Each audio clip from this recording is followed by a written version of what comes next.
ରେଳଯାତ୍ରୀମାନେ ଦୟାକରି ଧ୍ୟାନ ଦିଅନ୍ତୁ। ଟ୍ରେନରେ ଡକାୟତଙ୍କ ବିସ୍କୁଟ ପ୍ରତି ସତର୍କତା ରୁହନ୍ତୁ। ନୂଆଦିଲ୍ଲୀ। ଯଦି ଆପଣ ରେଳଯାତ୍ରା କରୁଛନ୍ତି, ଟିକେ ସତର୍କତା ସହିତ ଯାତ୍ରା କରନ୍ତୁ।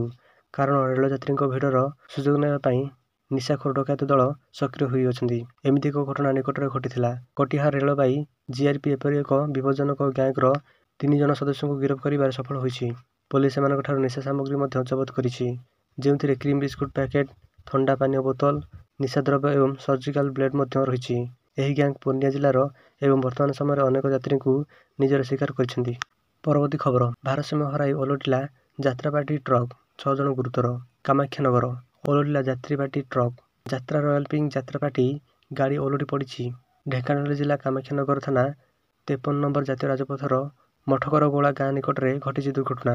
ଦୁର୍ଘଟଣାରେ 6 ଗୁରୁତର ହୋଇଛନ୍ତି। ସେମାନଙ୍କ ମଧ୍ୟରେ 2 ଜଣଙ୍କ ଅବସ୍ଥା ସଂକଟାପନ୍ନ ହୋଇଛି। ସୃଷ୍ଟି ହେଲା ଲଘୁଚାପ, କମିବ ଗରମ, 9ରୁ ପ୍ରବଳ ସେଚିବ। ବଙ୍ଗୋପସାଗରରେ ସୃଷ୍ଟି ହେଲା ଲଘୁଚାପ। ଘୂର୍ଣ୍ଣିବଳୟ ପ୍ରଭାବରେ ଆଜି ଦକ୍ଷିଣ ବଙ୍ଗୋପସାଗରର ମଧ୍ୟଭାଗରେ ସୃଷ୍ଟି ହୋଇଛି ଲଘୁଚାପ କ୍ଷେତ୍ର।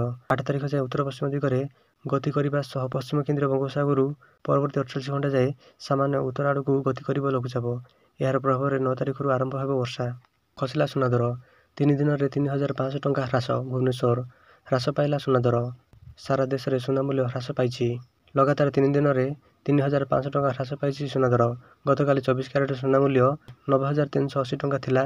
ଆଜି ଏହା ପ୍ରତି 10 ଗ୍ରାମ ପିଛା 89,730 ଟଙ୍କାରେ କାରବାର କରୁଛି। ରାଜଧାନୀ ଭୁବନେଶ୍ୱରରେ 22 କ୍ୟାରେଟ ସୁନା ଦର 10 ଗ୍ରାମ ପିଛା 600 ଟଙ୍କା ହ୍ରାସ ପାଇଛି।